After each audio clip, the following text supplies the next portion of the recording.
Vamos aos principais assuntos agendados para a nossa habitual conversa aqui no Hora 10 com Isao Agostinho e Wellington Calazans. Ambos encontram-se fora do território nacional. Wellington está em Estocolmo. Muito boa noite, Wellington. Bem-vindo ao Hora 10.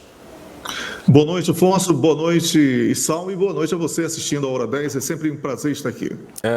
Wellington Calazans, este posicionamento dos Estados Unidos da América em relação à ocupação da faixa de Gaza pode, de certa forma, provocar algum mal-estar entre os dois Estados? Ou se trata apenas de uma estratégia? A estratégia é cinismo, hipocrisia, as palavras mais populares, né, que trazemos aqui habitualmente para tirar qualquer tipo de polidez a algo tão sujo, tão reprovável. Na verdade, o que está em disputa aí é o gás que foi descoberto em Gaza. A Europa finge que está com pena dos palestinos que estão sendo massacrados. Os Estados Unidos fingem que não querem que Israel controle a situação e todos as suas contra as numa guerra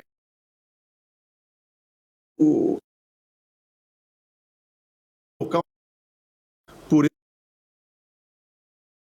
uma incompatibilidade entre os interesses de Israel e Estados Unidos.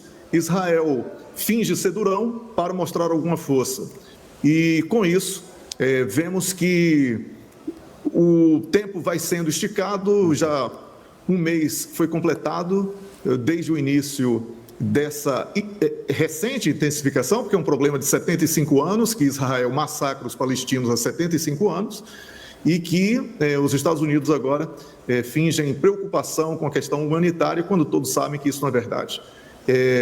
Aí uma disputa pelo gás, a Europa perdeu o gás da Rússia, desesperada por gás, não sente nenhuma vergonha, não sente nenhum remorso de massacrar o povo palestino para poder pegar alguns navios, alguns tanques e barris de gás que potencialmente podem ser menos caros, porque mais baratos do que os russos no Nord Stream que eles destruíram. Por burrice, isso não vai acontecer. Então, até mesmo a expectativa das Nações Unidas de conseguir mobilizar as nações em torno de um cessar-fogo e de outros países tem sido cada vez menos provável. O Tribunal Penal Internacional prova a sua inutilidade, que só serve para punir os seus desafetos, porque está totalmente aparelhado pelos países ocidentais, e o mundo está assim, esperando que um super-herói chinês ou russo bata firme na mesa e resolva o problema, mas isso não vai acontecer. Pois, por outro lado, os Estados-membros do G7 reiteraram no Japão o apoio unânime ao grupo, o apoio do grupo à autodefesa de Israel. E neste grupo faz parte os Estados Unidos da América. E desde quando direito de defesa é carta licença para matar? Israel perdeu 1.200 pessoas.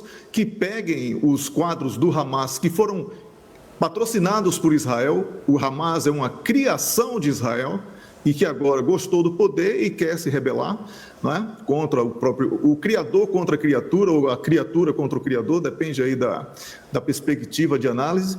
E o que acontece? O G7 é um bloco que, no seu último encontro, antes dessa pequena cimeira que está acontecendo, já foi comprovadamente falhado.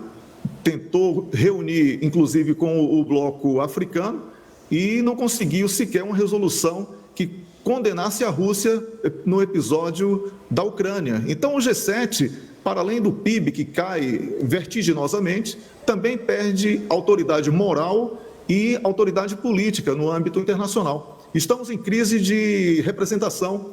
É necessário que o mundo busque reforma urgente das Nações Unidas, do Conselho de Segurança das Nações Unidas, feche ou crie um novo Tribunal Penal Internacional, independente de verdade, não aparelhado como esse que está aí, e que trabalhe pela paz de uma maneira menos hipócrita como estamos vendo. Está acontecendo um holocausto na Palestina. É bom que se diga isso a todo instante.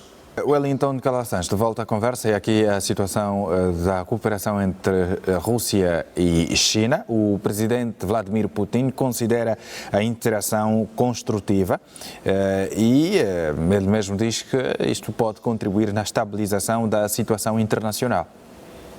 Sem dúvida, mas antes de responder, eu gostaria de ajudar aqui o colega Issal, que me pediu socorro, e quando um amigo pede, temos que honrar, né? Canadá, França, Alemanha, Itália, Japão, Reino Unido, Estados Unidos, esses são os membros do G7, tá bom, Issal? Só para consolidar aí a nossa parceria. E a União Europeia, que não está listada, não é? Sim, mas o G7 em si fica desta forma, né, composto. Exato. Então, agora é o seguinte, há aqui algo muito interessante na questão da parceria Rússia e China, que é a cooperação técnico-militar. A tecnologia, a alta tecnologia hoje desenvolvida por Rússia e China, especialmente nos equipamentos bélicos hipersônicos, somente estes dois países e um pouco a Coreia do Norte conseguem ter total domínio sobre esta tecnologia, que dispensa, olha só, uma entrega de armas à distância, delivery, não é? E o que acontece? Dispensa a perdas de quadros das suas tropas. Ou seja, não é preciso deslocar grandes estruturas que exigem grandes logísticas para uma situação de ataque e também de defesa.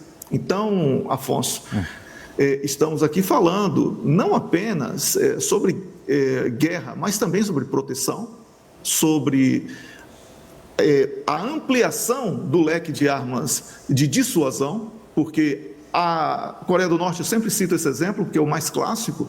A Coreia do Norte existe porque possui arma nuclear, senão já teria sido, de alguma maneira, sacrificada, não é? Com alguma primavera ou algum tipo de método já conhecido, praticado pelo Ocidente.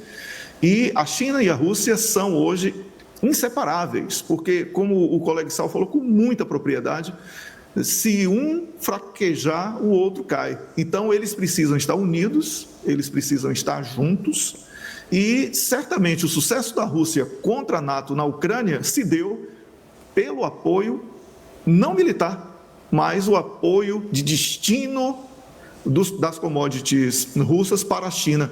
E fortaleceu a China porque adquiriu de maneira mais barata, mais em conta, e ficou um país ainda mais competitivo, com a indústria ainda mais forte. Então a parceria, ela vai em vários sentidos, e é muita, eu gosto da palavra hipocrisia quando falo do Ocidente, porque eles são realmente hipócritas nessas questões.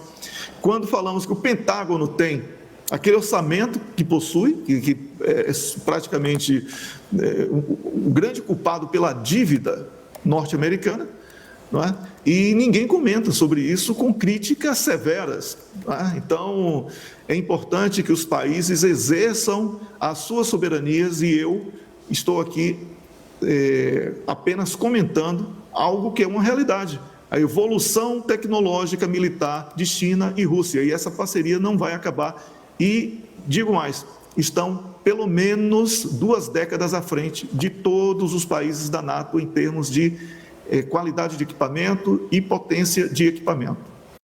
Aqui para a situação, 17 de dezembro, um plebiscito para votar no novo projeto. Anteriormente, a oposição recusou a proposta porque, segundo levantavam, não levava em conta as questões de direitos civis e sociais. É uma questão aí, porque a agenda que foi tentada naquela oportunidade, ela é incompatível com a tradição da América Latina, é uma agenda que chamamos de agenda woke, não é? Onde a presença de uma bandeira identitária que contempla aí uma série, um combo de coisas, não é? Que vão sendo unidos aí, desde a questão da homoafetividade, passando por uma disputa racial que muitas vezes não existe em determinados lugares e são artificialmente provocadas, um feminismo que é confundido com o poder da mulher sobre o homem, em alguns casos, inclusive gerando muitas crises, e agora um conflito entre as figuras chamadas trans, ocupando o lugar das mulheres, e as mulheres estão reclamando essa perda de espaço para homens vestidos de saia. Então, tudo isso foi reprovado naquela tentativa de aprovar algo que é incompatível com a cultura de um país que é católico, que respeita determinadas tradições e que negou. E agora vamos ver quem é que vai conseguir o melhor argumento para aprovação ou reprovação. Essa questão dos direitos humanos, sinceramente, o mundo está em crise, como eu falei na minha primeira intervenção. E quais são os países hoje que podem falar sobre direitos humanos se o mundo praticamente inteiro está em guerra e, de alguma maneira, algum país está apoiando alguma guerra? Então, é preciso que tenhamos um pouco de atenção a essas sutilezas, elas são intervencionistas. E Wellington Calacens, obrigado. Até a próxima. Boa noite, obrigado a você e até a próxima semana. Um grande abraço. Estamos juntos.